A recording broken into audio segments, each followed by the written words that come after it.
Bismillahirrahmanirrahim. Assalamualaikum warahmatullahi wabarakatuh.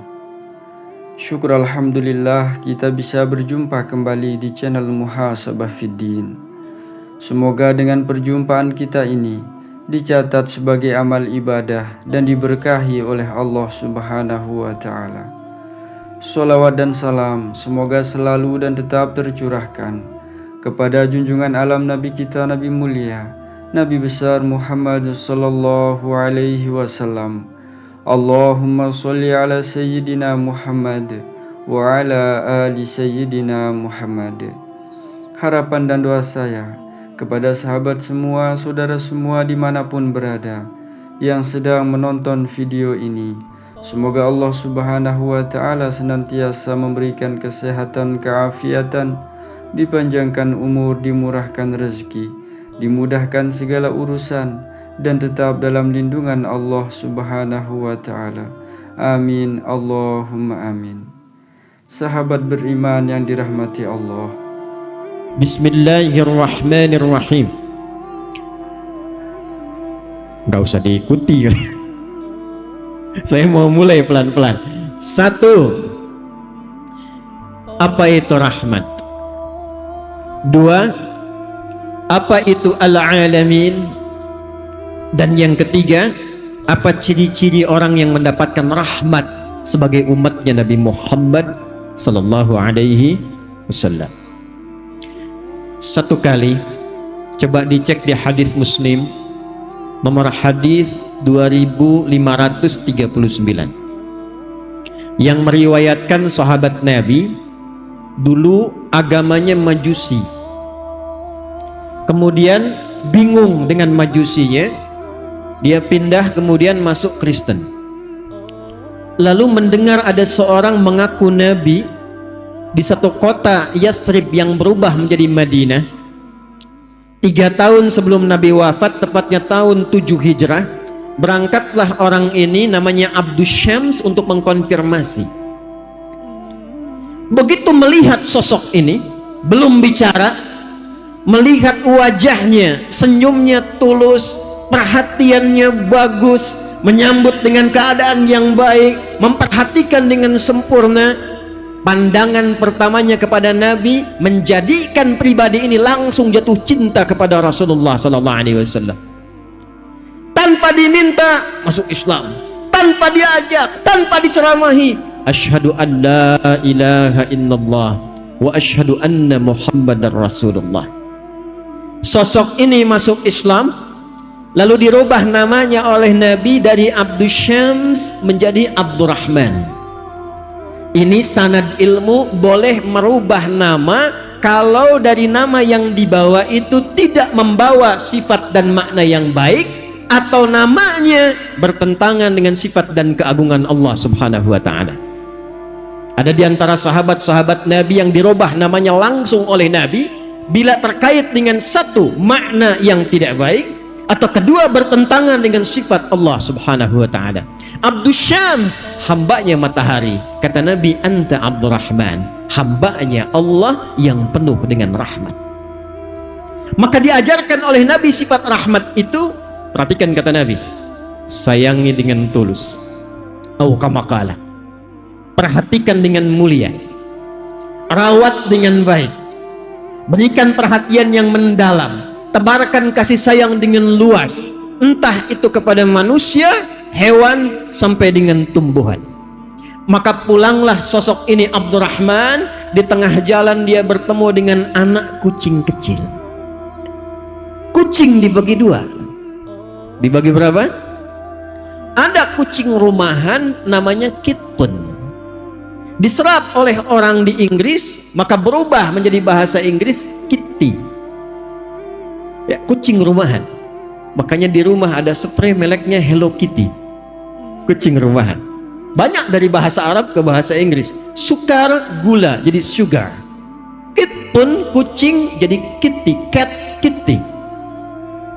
Kalau kucingnya kucing liar, maka berubah namanya dari Qittun menjadi Hurratun. Anak kucingnya disebut dengan Hurairah. Maka dibawalah anak kucing kecil itu, dipraktekkan tausiah yang singkat dari Nabi tadi. Jangankan pada manusia, hewan pun kemudian dibawa. Lalu dipraktekkan perawatannya pada anak kucing kecil ini. Malam dingin diselimuti, lapar disuapi, seperti ayah menyuapi kepada anaknya, seperti ayah melindungi anaknya. Maka setiap jalan kemanapun, dibawalah anak kucing kecil ini, dimasukkan ke dalam jubahnya. Karena itulah malam ini saya spesial pakai jubah untuk mencontohkannya. Dimasukkan ke dalam jubahnya, tiba-tiba di jalan berpapasan dengan Rasulullah, anak kucing kecilnya mengeong-ngeong. Keluar dia, terlihat oleh Nabi. Kata Nabi, anta Abu Hurairah, kamu adalah bapak anak kucing kecil. Saking perhatiannya yang dalam, kasihnya yang dalam, memberikan kebahagiaan yang dalam, maka engkau berikan perhatian kepada anak kucing seperti ayah memperhatikan anaknya. Abu Hurairah. Itulah sejarahnya, ada sahabat Nabi yang disebut dengan Abu Hurairah. Nama ini bukan sekedar nama, tapi memberikan perjalanan kepada kita tentang arti menjadi seorang muslim. Mu'allaf datang pada Rasulullah, minta diajarkan tentang Islam. Yang diajarkan oleh Nabi pertama kali rahmatan lil alamin, sifat kasih yang dalam, sifat membahagiakan yang dalam, yang dengan itu kita selalu memikirkan yang baik-baik tentang apa dan siapa yang kita kasihi itu. Tempat rahmat disebut dengan rahim. Ibu punya rahim ya? Ibu-ibu punya rahim ya Bu? Saya tanya pada ibu, di dalamnya disayang tidak? Disayang. Miring kanan susah, miring kiri susah, telungkup nggak mungkin. Dijaga supaya apa? Supaya yang di dalam itu merasakan kenyamanan dan kebahagiaan. Walaupun yang menjaga itu kadang-kadang merasakan hal yang tidak nyaman. Ada sebagian ahli hikmah mengatakan, kenapa anak-anak itu terlahir menangis? Ahli hikmah, mereka mengatakan karena mereka takut tidak mendapatkan lagi rahmat seperti didapatkan oleh rahim ibundanya. Jadi kalau kita ingin katakan apa rahmat yang dibawa Nabi, yang dibawa Rasulullah pertama kali ajaran kasih yang sangat dalam. Bagaimana melihat semua orang itu punya sifat baik. Karena itu saya sering mengatakan, Allah sangat mencintai orang salah yang gemar bertobat dibandingkan dengan orang soleh yang tidak pernah merasa salah. Jadi Islam itu selalu mengajarkan, lihat setiap orang pada potensi kebaikannya. Di Masjid An-Nur pernah saya tanyakan kan, kenal Firaun? Ayo bilang kenal sekali lagi, pulang saya. Malam ini juga saya pulang mumpung ada di Lanut tuh. Tahu Firaun? Kejam tidak? Kejam tidak? Bukan cuma kejam, ngaku Tuhan, ana rabbukumul a'la. Setiap melihat orang kalau tidak nyaman, eksekusi. Antum untung hidupnya di masa sekarang tuh. Kalau hidup masa Firaun tuh, bosan Firaun, saya nggak suka dengan rambutnya. Bukan disuruh cukur, pisahkan kepala dari badannya. Firaun. Makanya Nabi Musa ketika akan berdakwah, doa dulu supaya nggak cepat tersinggung karena kata-katanya menyakitkan, nusuknya dalam. Nabi kan kalau doa, sekali doa diijabah. Kalau Nabi Musa nggak punya sifat sabar, cepat bosanan, Firaun menghardik, ya Allah bosan, matiin aja, mati tuh. Cuman buat kita nggak ada hikmahnya tentang indah dan kasihnya ajaran Islam yang sangat dalam. Firaun hobi bunuh orang, ngaku Tuhan, tapi sefiraun-firaunnya, tolong catat ini ya, sefiraun-firaunnya Allah masih memberlakukan rahmatnya, diutus dua nabi sekaligus, Musa dan Harun. Quran surah 20 Taha ayat 43 sampai 44. Idhaba ila fir'auna innahu tagha. Musa dan Harun, sekarang kalian siap-siap pergi ke Fir'aun. Untuk apa ya Allah? Faqula lahu qawlan layyina la'allahu yatadhakkaru aw yakhsha. Dia sudah mulai bergeser dari kewenangan, dititipkan jabatan, dia menyimpang. Hati-hati Pak yang punya jabatan di belakang. Udah nggak usah tepuk tangan. Ini saya sedang ingatkan, dan fungsi ulama begitu, karena sayang mengingatkan. Kalau tidak sayang, tak diingatkan, bahaya. Kan kita menginginkan semua pejabat juga masuk surga, rakyatnya masuk surga. Yang paling indah kita bergandengan lalu masuk surga, seperti Allah sampaikan, wasiqal ladzina taqaw rabbahum ilal jannati zumara.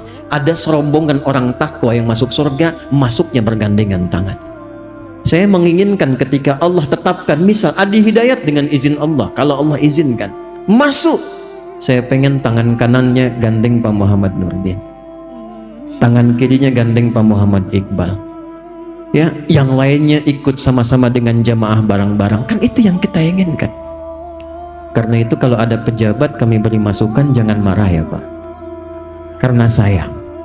Dan cara memberikan masukan pun mesti pakai rahmat, bukan teriak-teriak, merendahkan, menghina, menjelek-jelekan, bikin hoax. Itu bukan tipikal umat Nabi Muhammad. Seburuk-buruknya Fir'aun, seburuk-buruknya, kata Allah, ini punya jabatan, ada setannya, setan khusus menggoda pejabat. Nanti kalau lain waktu saya kesini lagi, materinya bikin khusus Pak, fikih setan. Ada 9 jenis setan, 9 Anda bayangkan. Bu, di rumah tangga ada setan khusus Bu, tugasnya memecah belah suami istri, namanya Dasim, perempuannya Dasimah.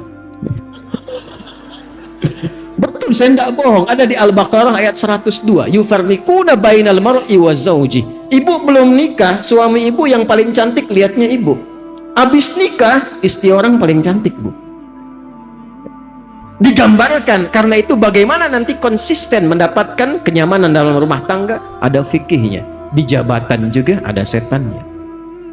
Tapi perhatikan baik-baik, kata Allah, Musa, Harun, ini ada potensi Fir'aun, kedudukannya diselewengkan. Engkau aku tugaskan, perhatikan baik-baik, bukan ingin menurunkan jabatannya, datang kepadanya, sampaikan dengan lemah lembut, supaya ia kembali pada kewenangan yang baiknya dan memberikan putusan-putusan yang bermaslahat.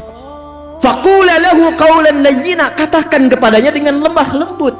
Jadi yang paling indah dalam Islam, tidak ada satupun kemudian ajakan, tidak ada satupun arahan untuk menjatuhkan seseorang dari kekuasaannya, tapi berikan nasihat yang lembut untuk menyadarkannya supaya kembali pada kebaikan. Hati-hati di jabatan, ada peluang untuk menyeleweng, tapi datang kemudian fungsi ulama, luruskan dengan penuh kesantunan dan kebaikan. Turun, faqula lahu qawlan layyina, katakan dengan lemah lembut. Saya mau tanya pada Anda, ini yang di depan Anda semua Fir'aun bukan? Fir'aun bukan? Bukan. Muslim bukan? Fir'aun Muslim bukan? Fir'aun bukan Muslim, belum beriman dan tidak beriman, pongah, ngaku Tuhan, kasar sikapnya. Diturunkan Musa dan Harun utusan, katakan yang lemah lembut.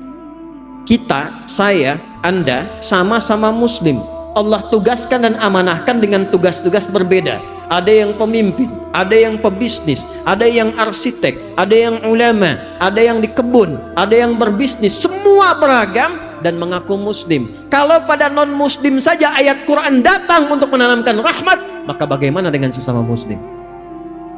Turun ayat, innamal mu'minuna ikhwah. Sepanjang seseorang mengaku dan mengatakan dia beriman, maka kata Al-Quran, posisikan orang beriman itu sebagai saudara sebapa. Punya adik, punya kakak, pernah mencela kakak, pernah mencela adik. Enak gak saat mencela adik? Enak tidak saat mencela kakak? Tidak. Posisikan saudara-saudara seiman seperti adik dan kakak kita sebapa, Nabi Adam alaihissalam. Siapa yang keturunan Nabi Adam angkat tangan? Kita semuanya. Nah, sepanjang kita disebut dengan Bani Adam 7 kali dalam Al-Quran. Kenapa disebutkan 7 kali? Salah satu hikmah hitungannya supaya 7 hari di dalam sepekan kita menerbahkan rahmat dalam kehidupan semesta alam.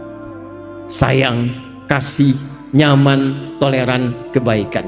Jadi kalau umatnya Nabi Muhammad sudah mengaku muslim, seharusnya tidak diajarkan lagi tentang toleransi, tidak diajarkan lagi tentang kasih sayang, karena ajaran yang sudah dia anut semua membawa nama kasih dan sayang. Siapa nama Nabi kita?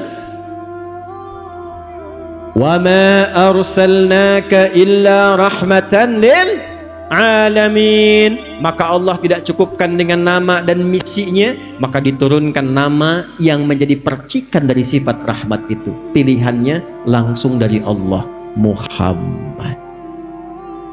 Ini saya kasih rahasia ya, tapi ini antara kita saja nih, tolong jangan dibocorin ya. Nama Muhammad itu bukan nama pemberian manusia. Mungkin belum banyak yang tahu ini. Nama Muhammad itu pemberian dari Allah Subhanahu wa ta'ala yang diwariskan turun menurun pada setiap nabi yang dilantik menjadi nabi dan rasul. Nabi Isa namanya dari Allah, betul. Yahya namanya dari Allah, betul. Tapi diberikan namanya saat lahir. Muhammad tidak. Namanya diviralkan oleh Allah Subhanahu wa ta'ala pada semua nabi saat dilantik menjadi nabi dan rasul. Jadi tidak ada satu nabi bertugas formal sebagai nabi, sebagai rasul, kecuali dia harus berikrar dulu tentang kenabian Muhammad sallallahu alaihi wasallam. Dan itu didokumentasikan dalam Al-Quran di surah ketiga Ali Imran di ayat ke-81. Wa idh akhadha rabbuka min bani adama min zuhurihim dzurriyyatahum. Perjanjian kita dengan Allah Al-A'raf 172. Perjanjian manusia biasa dengan Allah Al-A'raf 172. Perjanjian Nabi dengan Allah pindah Ali Imran 81. Wa idh akhadallahu mitsaqan nabiyyina. Dan pahami, pelajari, ingat-ingat, ketahui ketika Allah mengambil komitmen perjanjian dengan semua nabi yang bertugas di bumi, semua nabi. Jadi ada anbiya, ada nabiyyin, itu beda. Surah ke-21 di Quran surah apa namanya? Al-Anbiya. Kalau disebutkan anbiya itu artinya beberapa nabi. 3, 4, 5 anbiya. Kenapa disebut surah Al-Anbiya? Karena di dalamnya ada pelajaran tentang kehidupan beberapa nabi. Tapi kalau kita ganti jadi semua nabi yang pernah bertugas di bumi, diurut dari Nabi Muhammad sampai ketemu ke Nabi Adam alaihi salam, semua nabi, maka ganti kalimatnya dari anbiya menjadi nabiyyin. Apa namanya? Nabiyyin. Wa idh akhadallahu mitsaqan nabiyyin. Dan pelajari, pahami, ketahui ketika Allah mengambil perjanjian dengan semua nabi saat dilantik menjadi nabi. Lama ataitukum min kitabin wa hikmatin thumma ja'akum rasulun musaddiqun lima ma'akum latu'minunna bihi wa latansurunnah. Qala aqrartum wa akhadtum ala dhalikum isri qalu aqrarna qala fashhadu wa ana ma'akum minasyahidin. Kata Allah, aku lantik engkau jadi nabi sekarang, tapi engkau harus komitmen. Bila engkau bertugas bersamaan dengan hadirnya nabi terakhir yang mulia Muhammad, maka kalian harus menolongnya, membelanya, dan ikut ajarannya. Itu disampaikan oleh Allah sejak nabi pertama bertugas di bumi sampai nabi terakhir dan rasul terakhir Isa alaihi salam. Karena itu nama Nabi Muhammad itu tersebut di semua kitab-kitab yang dibawa oleh semua nabi. Dalam Taurat ada, di Injil ada. Dari mana taunya? Abdul Muttalib, kakeknya Nabi, melakukan perjalanan dengan 3 orang sahabatnya. 1 Sulaiman, 2 Khailullah bin Hajij, 3 ada yang bernama Himran. 3 orang ini bersama Abdul Muttalib melakukan perjalanan ke Syam. Datang ke Syam, bertemulah dengan seorang pendeta Kristen, rahib pada masa itu. Maka ditanya, kalian dari mana? Kata Abdul Muttalib, kami dari Mekah. Tempatnya di sini, posisinya di sini. Kata pendeta ini, perhatikan baik-baik. Akan datang dari tempat kalian seorang nabi terakhir, nabi yang istimewa, namanya Muhammad. Namanya siapa? Jadi di masa-masa lalu namanya sudah ada, namanya Muhammad. Maka 4 orang ini sepakat kalau nanti mereka punya cucu lahiran, orang pertama yang punya cucu akan diberi nama dengan Muhammad, warisan dari nama yang disampaikan pendeta tadi yang sanadnya tersambung sampai dengan ke atas. Maka ternyata yang punya anak duluan putranya Abdul Muttalib, namanya Abdullah, dan lahirlah dari Abdullah itu, dari rahim istrinya Aminah radhiyallahu ta'ala anha, lahir seorang anak diberi nama siapa? Muhammad. Jadi bukan nama biasa. Pertanyaannya, apa artinya Muhammad? Tuh. Apa kaitan dengan moderat dan toleransi? Apa kaitan dengan rahmat? Muhammad itu bentuk superlatif, sirah mubalaghah dari kata Mahmud. Saya senang bahas nama ini karena dan lanut dengan Pak Kapolda Muhammad namanya tuh. Ya, nanti kita lihat contohnya langsung, termasuk kita deh. Mahmud, jika ada orang punya sifat baik secara sosial, maaf, satu sifat saja, jujur tapi kurang sabar, nah, itu Mahmud. Oh, jangan tunjuk orang Mahmud ente. Satu sifat, konsisten di satu sifat baik, yang lain belum. Tapi kalau Anda ingin gabungkan semua sifat baik secara sosial, sabar, jujur, suka menolong, sopan, lemah lembut, penuh senyum, gabungkan jadi satu sebagai sifat kasih yang dalam dari pancaran rahmat, maka jadikan namanya dari Mahmud menjadi Muhammad. Kenapa Nabi ini disebutkan dengan nama Muhammad? Ingin memberikan gambaran yang sesuai dengan misi yang dibawa. Wa ma arsalnaka illa rahmatan lil alamin. Kumpulan sifat rahmat itu bila diteruskan dalam pergaulan kehidupan kita secara sosial, maka namanya disebut dengan Muhammad. Dan nama itu nggak pernah ada di lingkungan jahiliyah pada masa itu. Abu Lahab ada, Abu Jahal ada, Zaid ada, Usama ada, Muhammad tidak ada. Jadi ketika diberi nama oleh Allah dengan Muhammad, ingin memberikan kesan, tidaklah Nabi ini bergaul dengan siapapun dalam kehidupannya kecuali membawa contoh kemuliaan dan kebaikan. Balik ke hadis Muslim, nomor hadis 2539 tadi, riwayat sahabat Abu Hurairah. Beberapa sahabat datang kepada Nabi berkata begini, ya Rasulullah, tolong doakan sama Allah supaya mengazab dan melaknat orang musyrik itu, katanya. Udah didakwahin gak mau masuk Islam juga, dibaik-baikin masih ngejahatin juga. Ya Rasulullah, mohon angkat tanganmu, mohon doakan pada Allah supaya mengazab mereka. Apa jawab Nabi? Perhatikan baik-baik. Innama bu'ithtu rahmatan wa ma bu'ithtu la'anan. Aku ini diutus membawa rahmat, aku diutus membawa ajaran kasih, aku diutus untuk mengajar kebaikan, bukan untuk laknat orang. Muhammad. Allahu Akbar, salat depan Ka'bah, ruku. Begitu ruku, datang orang iseng naruh kotoran di punggung Nabi. Kotoran cukup banyak. Saya tanya antum deh ya, kalau sedang sholat ditaruh kotoran di belakang tuh, di punggung kita taruh kotoran, kira-kira kalau kita tahu orangnya, apa respon kita? Loh, udah ketawa aja, selesaikan. Bangun Nabi, selesai sholat, cukup dibersihkan kemudian dan dimaafkan oleh Nabi SAW. Alasannya sederhana, karena dia naruh kotoran itu bukan karena benci, karena tidak tahu tentang status Nabi. Yang paling tinggi lagi nih, Nabi datang ke Taif. Tahu Taif? Ya, lampu merah sonoan dikit tuh. Ya. Di Mekah diusir, datang ke Taif. Sekampung Taif diprovokasi satu orang. Anak-anaknya keluar, remajanya keluar, dewasanya keluar. Dia bawa batu lempar Nabi. Sampai perisai hidupnya Zaid, ya, anak adopsinya Nabi itu sudah terluka parah. Dibawa Nabi mundur, istirahat di bawah pohon. Datang 2 malaikat penjaga gunung. Ini nggak tanggung malaikat nih.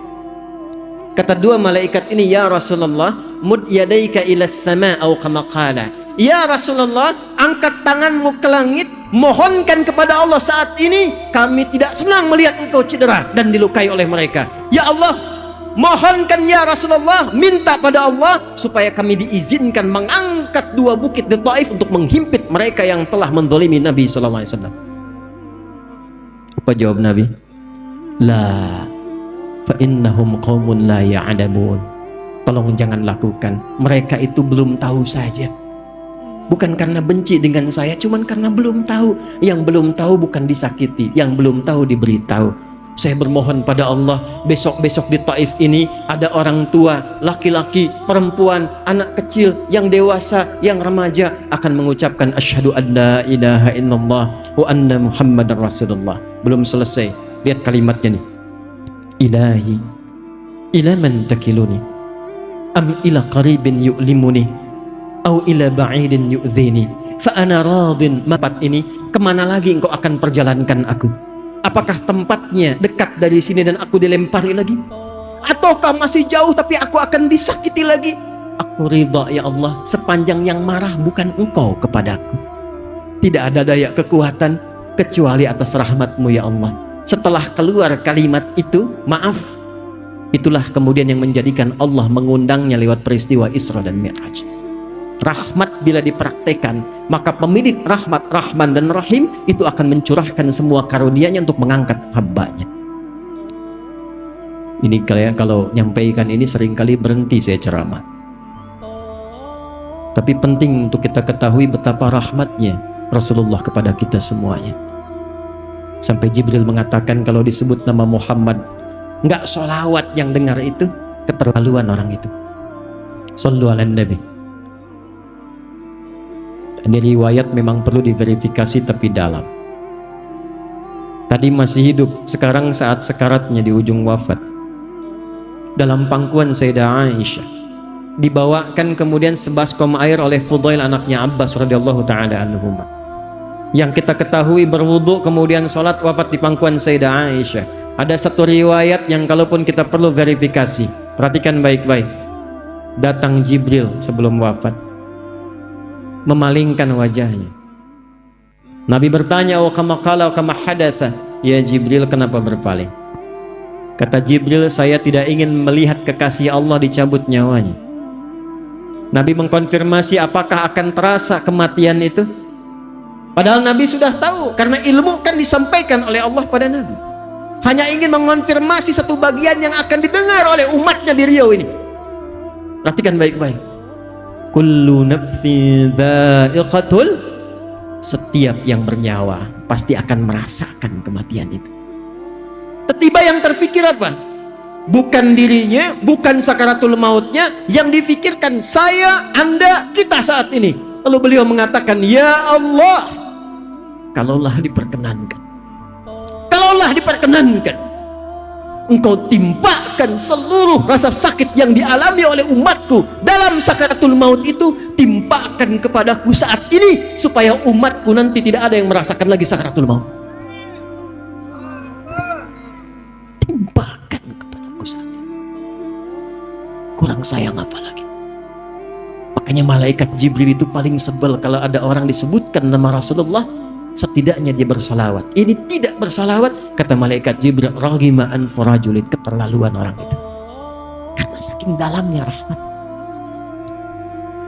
Dan yang paling menarik, ternyata ciri-ciri umat Nabi Muhammad SAW yang mengaku umatnya Rasulullah, yang pertama dia dapatkan setelah berislam sebagai pancaran dari semua ibadahnya itu adalah mendapatkan percikan rahmatnya.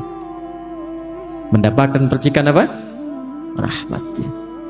Jadi kalau kita mengaku umatnya Rasulullah, cukup dengan mengatakan saya muslim, umatnya Nabi Muhammad, maka apa yang pertama kali dikonfirmasi oleh Nabi SAW? Ternyata maaf, bukan berapa rajin Anda puasa, bukan berapa banyak Anda sholat, bukan berapa kali Anda umrah dan haji. Yang pertama kali dikonfirmasi, berapa mulia Anda mempraktekkan hasil ibadah itu melalui akhlak dan kasih sayang dalam kehidupan. Yuk kita contohkan. Hadis sahih, hadis Muslim. Maaf ya, ada orang datang kata Nabi di hari kiamat. Ini cepet aja nih pakai terjemahan. Dia membawa pahala rajin sholat. Ya'ti yaumal qiyamati bi sholatin, rajin sholat. Hati-hati nih, kalau saya sampaikan dari Nabi berarti akan kejadian nih. Rajin sholat. 2 wasyamin, rajin puasa. 3 wazakatin, rajin zakat. Wa ya'ti qad syatama hadha. Cuman sayang kata Nabi, dia datang rajin sholat, rajin puasa, rajin zakat, tapi saat yang sama ternyata membawa dosa, rajin mencela orang lain. Wa qadzafa hadha, rajin menuduh orang lain. Wa daraba hadha, rajin bertengkar dengan orang lain. Sama-sama muslim, sama-sama sholat, tapi senang mencaci satu dengan yang lainnya. Sama-sama ngaji, ngajinya Quran, sunnahnya sunnah Nabi Muhammad SAW, tapi sama-sama rajin menuduh. Ada yang begitu sekarang? Ayo jawab, kenapa diam? Ada tidak? Ada tidak? Yang paling dahsyat tuh yang terakhir tuh, wasafaka dama hadza. Ada yang kelihatannya sholat, rajin kumpul-kumpul, tapi ternyata tidak membekas dari sholatnya, dan dia menumpahkan darah membawa nama Islam di dalamnya. Tembak orang, Allahu Akbar, bom orang, Allahu Akbar, dan tidak dibenarkan dalam syariat. Dan itu kejadian. Ini seringkali saya bahas ya, untuk tidak pernah berulang. Insya Allah tidak akan kejadian lagi di negara kesatuan Republik Indonesia ya. Pak Kapolda, Pak Iqbal itu waktu kejadian bom di Jalan Tamrin itu buar meledak itu Bu, saya itu sedang di Lampung Bu, itu jamaah instruksi angkat tangan, Ustadz, apakah bom di Jalan Tamrin termasuk jihad fisabilillah? Saya bilang, Mas, sependek pengetahuan saya, jihad fisabilillah itu jihad di jalan Allah, bukan di Jalan Tamrin. Kata Nabi akan ada umat yang aneh-aneh begitu tuh. Nah kalau ada yang begitu, itu berarti belum berhasil sholatnya. Karena orang kalau sudah sholatnya benar itu, yang pertama dikonfirmasi itu bukan berapa panjang rukunya, bukan berapa panjang sujudnya, tapi yang dikonfirmasi oleh Allah, inna sholata tanha anil fakhsya'i wal. Itu apa itu fakhsya? Keburukan yang bersumber dari syahwat, pornografi, porno aksi, LGBT, kata-kata jorok, kata-kata kotor. Jadi kalau ada orang sholatnya benar, tidak akan pernah terlibat dalam pornografi. Kalau ada orang sholatnya benar, tidak akan melambai. Bukan di sini nih ya, bukan di sini nih. Jakarta sono ada yang tangkap sama polisi, Makasih itu malam-malam kena razia. Nama siapa? Nia Pak. Yang benar Nia. Nama lengkap Kurniadi. Karena sholat tuh nggak begitu. Laki-laki laki-laki, perempuan perempuan. Ya, hati-hati. Jangan sampai Anda sholat ternyata diperiksa di handphone yang dibawa dalam sholat gambar-gambar yang tidak elok. Itu fahsya, Joni. Itu fahsya. Jadi nggak mungkin ada orang sholat melanggar ketentuan sholat, keluar dari rahmat, berbuat fahsya. Itu mustahil. Zina fahsya, selingkuh fahsya. Betapa banyak sekarang orang ketangkap karena selingkuh. Paling sebel begitu masuk ke pengadilan pakai kerudung, begitu ditangkap pakai peci ya. Dan ini yang pertama kali dikonfirmasi. Orang sholat itu pasti pancaran pertamanya rahmat. 2, mungkar, keburukan yang diingkari oleh hati, sumbernya maaf, nafsu perut dan akal. Menipu mungkar, bikin hoax mungkar, berselisih mungkar, merampok mungkar, membunuh mungkar, korupsi mungkar. Yang dicek oleh Allah pertama kali konfirmasinya, sekali lagi, bukan berapa panjang Anda rukuk dan sujud, berapa banyak Anda menebarkan rahmat selepas sholat. Karena itu sholat ditutup dengan kalimat rahmat, damai, tenang, tentram. Assalamualaikum warahmatullahi wabarakatuh. Assalamualaikum warahmatullahi wabarakatuh. Karena kita dalam setiap gerakan sholat dilatih 3 hal. 1, menebarkan salam. 2, menebarkan rahmat. 3, menebarkan berkah. Orang sholat. Jadi mustahil ada orang sholat korupsi. Tangan tahiyat tuh nggak mungkin dipakai maksiat. Malu tiap hari jari telunjuk nih pakai tahiyat. Bahkan ada yang gerak-gerak begini tuh. Nanti kita belajar ya, kita belajar. Jangan dikit-dikit bid'ah, dikit-dikit salah ntar ya. Kita belajar. Intinya tangan tahiyat, telunjuk pakai sholat tahiyat. Ada yang lurus, ada yang begini, ada yang gerak-gerak, dipakai sholat. Apa nggak malu telunjuk ini digunakan maksiat? Hati-hati pas sekda tuh ya, teman yang lain. Lagi ada proyek tawaran, datang orang mengatakan, Pak, ini kan ada renovasi, kami ikut Pak, Bapak tunjuk langsung fee-nya 10 miliar. Mau Pak? Karena beliau udah ngaji, beliau jawab, maaf ya, ini telunjuk saya, telunjuk tahiyat, tidak akan saya gunakan untuk maksiat. Masya Allah. Ya, tapi namanya setan. Dia nggak kenal putus asa. Antum bari takbir aja digoda. Udah baca belum hadisnya? Kalau belum sholat semua fokus. Tapi begitu anda takbir, kata Nabi, setan datang goda orang sholat, namanya khanzab tuh. Kata Nabi, dia tanamkan semua hal yang tidak ingin diingat jadi ingat. Anda kan tadi pas takbir isya udah beda kan, ini ustadznya bener ada nggak gitu kan? Tadinya nggak begitu, jadi begitu takbir muncul semua. Artinya apa? Setan kadang melampaui itu. Tolak. Jari saya jadi tahiyat tidak akan pernah dipakai maksiat. Balik lagi dia. Rapat balik, Pak, nambah katanya Pak 20 miliar. Bentar deh saya istikharah dulu. Nggak boleh ada istikharah dalam maksiat Pak. Istikharah. Nah itu perilaku itu ada. Apa yang terjadi? Jangan main-main tuh. Hadis Muslim, standar kedua dalam sahih di bidang hadis, Bukhari dan Muslim, sahih. Maka apa yang terjadi? Maaf ya, maaf nih. Kalau ada orang sholat lalu mencela dan nggak tanggung-tanggung yang dicela imamnya tuh. Begitu keluar tuh imamnya belagu banget tuh, baru lulus dari pesantren aja Yasin. Padahal maghrib sholatnya misalkan. Itu maaf tuh. Kalau ada orang sholat lantas mencela orang lain, itu pahala sholatnya langsung ditransfer kepada yang dicela itu. Jadi masya Allah tuh, enak tidak dicela, pengen ditransfer. Ini baru pulang umrah nih, habis umrah misalnya, maaf nih ya, membanggakan diri, menzalimi orang. Zakat, habis zakat misalnya mengangkat status, merendahkan yang dizakati.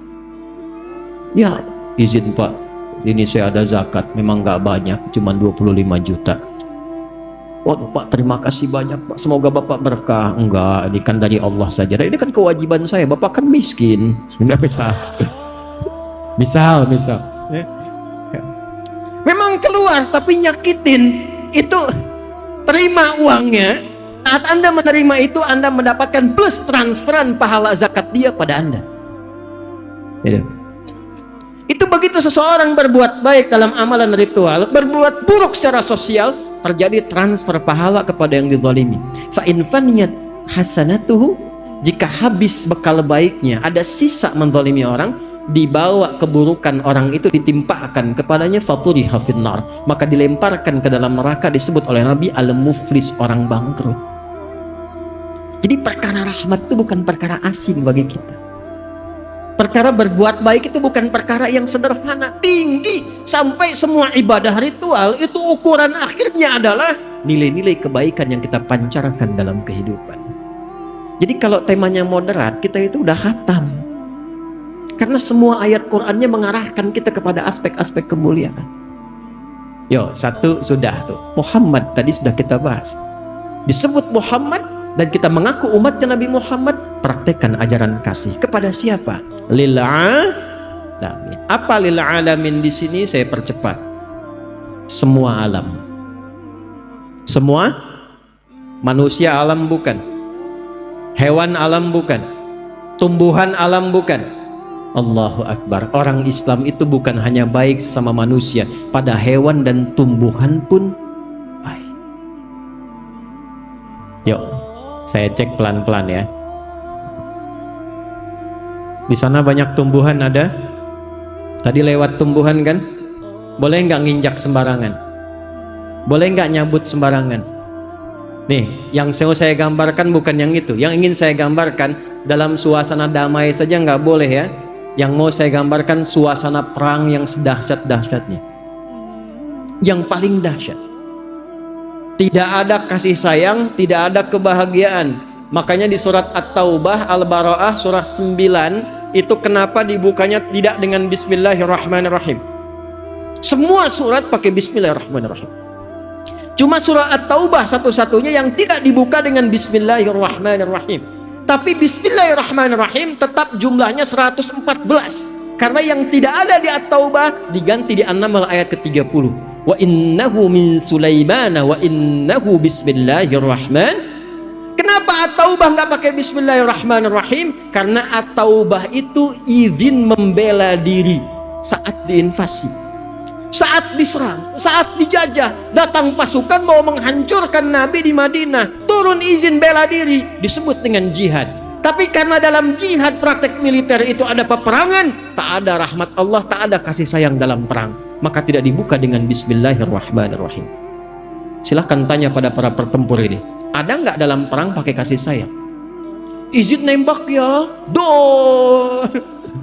sakit nggak? Maaf ya, nggak ada begitu.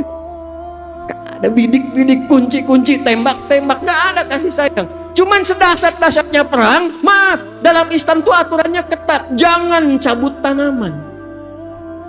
Di mana ada aturan itu? Dalam perang, jangan mencabut tanaman sembarangan. Jangan menginjak tanaman-tanaman yang sedang tumbuh bagus. Dalam perang, Anda bayangkan. Maka kalau dalam perang saja tidak dibenarkan kita menghilangkan rahmat pada tumbuhan, bagaimana dosanya orang yang menggunduli hutan dalam suasana damai? Bagaimana dosanya orang yang menyebabkan banjir bandang karena menggunduli tidak dikembalikan pada sifat yang baik lagi? Itulah sebabnya kenapa menanam pohon itu begitu banyak pahalanya. Saya senang kalau lihat TNI Polri tanam pohon, itu pahalanya banyak. Karena gambaran dari rahmat. Jadi Islam itu jangankan pada manusia, tumbuhan dijaga. Hewan. Tahu kambing? Tahu kambing? Tahu kambing? Disembelihnya dijatuhkan dulu atau dibiarkan berdiri sembelih? Jatuhkan dulu. Jatuhkannya lemah lembut atau kasar? Oh, masa? Lihat wajah-wajahnya nggak pede itu. Huh? Lihat dalam Islam sampai diajarin zikirnya. Teman-teman tinggal buka YouTube, klik ya cara menenangkan kambing sebelum disembelih. Itu ada, tutup dengan telinga ke matanya, bacain depannya, tidur kambingnya. Kalau sapi, bacain tenang, jatuhkan lembut, jatuh sendiri. Dalam Islam cuma diajarkan. Yang paling hebat, tajamkan pisaunya sebelum penyembelihan. Kata Nabi, tajamkan pisaumu supaya tidak menzalimi hewan yang akan disembelih itu. Dan dipastikan sekali tarik selesai, bukan digorok-gorok begini. Dan hebatnya, tajamkan pisaumu dan tidak dilakukan di depan hewannya. Awas Idul Adha tuh, jangan sampai terjadi diasah depan kambingnya. Sabar ya, ini bentar nih, paling sebentar klik habis. Ini saya lihat ada aja habis disembelih, kepala kambingnya kasih rokok. Mana oknumnya sini tuh? Itu menghilangkan rahmat. Anda bayangkan hewan. Dan betapa banyak ada orang dapat ampunan Allah karena hewan dan dapat azab karena hewan.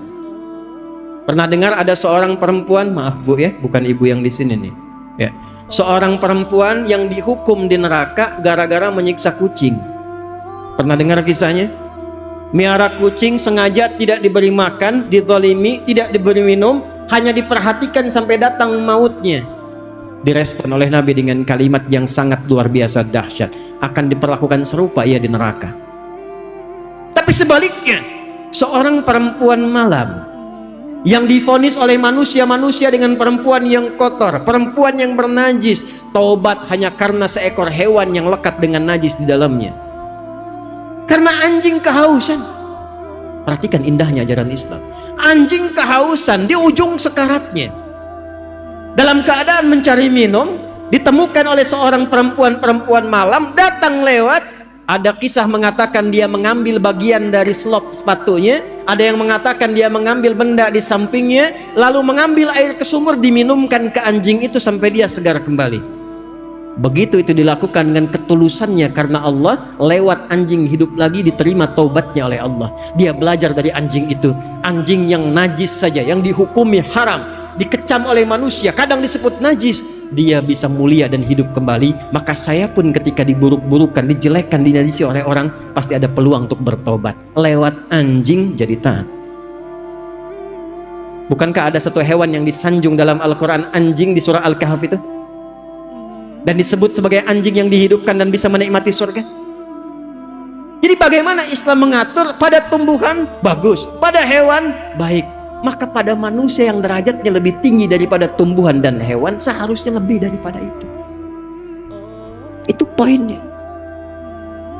Dan yang paling utama, sifat rahmat itu dicontohkan dulu sesama muslimnya, baru keluar. Ya, Muhammadur Rasulullah. Quran surah ke-48 ayat 29. Muhammadur Rasulullah walladzina ma'ahu asyidda'u 'alal kuffar ruhama'u bainahum. Ruhama, pemilik rahmat. Kata Allah, sifat umatnya Nabi Muhammad itu sesama umat Nabi Muhammad, sesama muslim, dia tebarkan rahmat. Bukan menebarkan perselisihan, bukan menebarkan cemoohan. Nah, seringkali terjadi perselisihan dan cemoohan itu babnya satu, karena kurang pengetahuan. Allahu Akbar. Bismillahirrahmanirrahim. Bid'ah nih, keluar dari saf. Harusnya tidak pakai basmalah, harusnya langsung Alhamdulillahi Rabbil Alamin. Cuma persoalan bismillah antara keras dengan pelan dengan silent, tiba kemudian tidak saling kenal. Assalamualaikum. Beda manhaj. Tuh, hati-hati, babnya ilmu. Maka apa yang harus dilakukan? Satu, setelah kita mengerti sifat umat Nabi Muhammad yang disebut dengan Muhammad, maka yang kedua, pelajari ilmu-ilmu yang terkait dengan rahmat itu.